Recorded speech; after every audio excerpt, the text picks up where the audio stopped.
So James' advice here is that we presume that conventional morality is right the default.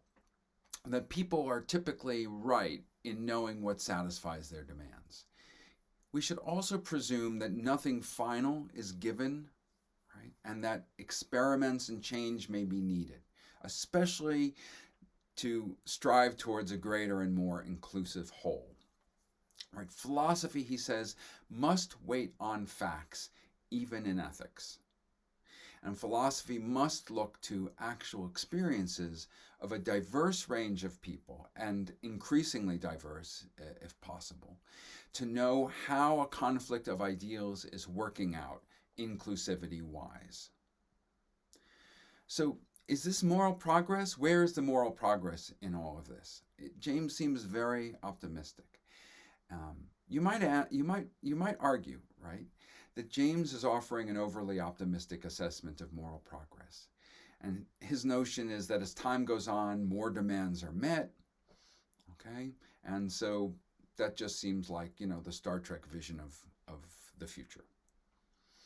But James does not assume that anything that's happened so far is permanent. He understands that life can be precarious and that there can be losses, setbacks, and even retrogressive movement. James is a meliorist, and a meliorist is someone who denies optimism, denies pessimism, right? Because these are both views that say that the world is inevitably heading in a good direction or inevitably heading in a bad direction. And James is a meliorist, and a meliorist looks at things as they come in a piecemeal way and says, how can things be made better? Right? So James is an empiricist, James is a meliorist, and he argues that we really just have to be experimental about what specific ideals turn out to be more inclusive. He's not saying that all ideals are going to be equally good or equally acceptable, right? The idea that we should tolerate everyone is not an ideal that would wind up being sufficiently inclusive of other ideals, because there are some people whose ideals would really rule out the ideals of a lot of other people, and right, we can talk about examples of those. So for James, absolute ethics is a non-starter. No ethics in an absolute sense is possible. Every dilemma is a unique situation, and the universe is not set in stone for all time, and it's advancing into novelty. Right? Philosophers are not especially equipped to offer ethical advice or principles, right, compared to the average person.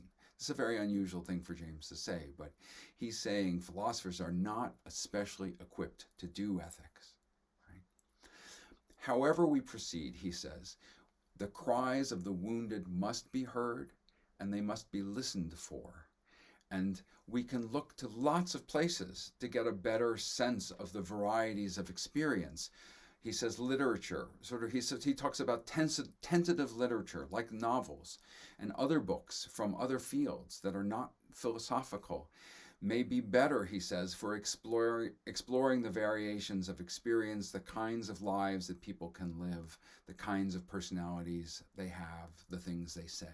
Of course, having a diarist in his sister, Alice James, and in his brother, of course, the famous Henry James, he knew that moral experience could be portrayed quite subtly by people who are not philosophers, in part because they're not trying to create systems. They're looking at the grain of experience. So what's the deepest difference made in our moral lives? Well, for James, the deepest difference is made by our attitude. So what's your attitude? And James describes two different attitudes, which he sees as being sort of at loggerheads or at odds. One is the easygoing attitude, and the other is the strenuous attitude, or sometimes calls it the strenuous mood. The easygoing mood or attitude is someone who is avoiding discomfort, right? They're avoiding conflict. They're oriented toward convenience, towards entertainment, right? Maybe they don't want to read the news, or maybe they don't want to get involved. So there are a lot of ways to sort of try to get away from decisions and get away from responsibilities. And sometimes we call them easygoing, right? slightly different meaning for James than for us. Easygoing we might think of as being not stressed out or uptight, but James I think would be, sort of not quite amoral, but tending towards that. So the easygoing on the one hand. The strenuous, on the other hand, is someone who is active, someone who is striving, someone who's tolerant of discomfort, someone who is seeking bold ideas, someone who's creative. Now, this is not like the Nietzschean Superman or Ubermensch, right? This is someone who is striving for morality, but striving in a way that is active. Ethical experience for the strenuous mood can be broader, deeper, and more inclusive. Now, how do we get the strenuous? See, it's clear he prefers the strenuous mood. How do we get that? Well, James says, religious faith has often been a tremendous motivator for rousing the strenuous mood. Right? With the divine being, ideals seem more objective. They seem more significant. People seem activated by religion and by religious faith. Now, James is not saying you should be religious. He's just noting that psychologically, this is an effect that religion can have on people's way of looking at the world. Now, of course, there are religions that make people complacent.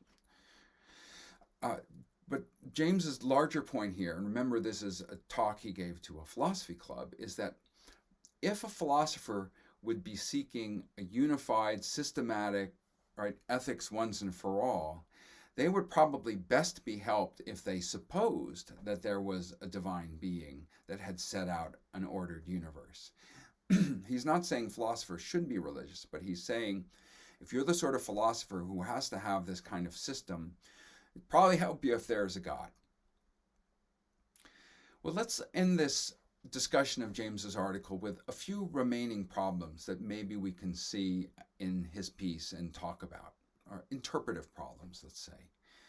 One question that might come up is, how do we reconcile what seems like James's consequentialism and his intuitionism, right? Is ethics seeking a demand satisfaction quotient, right? How to, right, sort of maximize the most demands for the most inclusive whole? Or is it a more intuitionistic approach, right? One which is about remaining intuitively sensitive to context and circumstances and the felt experience of others. Which one is it?